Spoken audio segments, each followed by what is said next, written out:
raha iverenantsika kely kosa ny fankalazana ny tsingeritaona fa 20 taona ny iverenan'ny fahaleovantenan'ny Madagasikara dia maro ireo fikambanana samihafa no nanatotosa hetsika ara-tsosialy etrehana izany asaramanitra izany. Anisan'izany indrindra ny tanora HVM izay nizara fanomezana ho an'ireo ankizy sy be antitra tao amin'ny fokontany ny Soavy Masoandro. Lova Ramanatsoa sy Christian Rakotondramanga.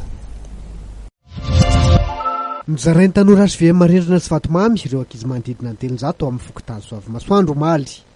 Tsy adino koa nefa ireo zokiolona manodidina ny 500 izay nitolorana nofokena amin'ny tapihavanana. Nomena fitaovana ho an'ny birao ihany koa ny tompon'andraikitra na ny sherifa ao amin'ity fokontany ity.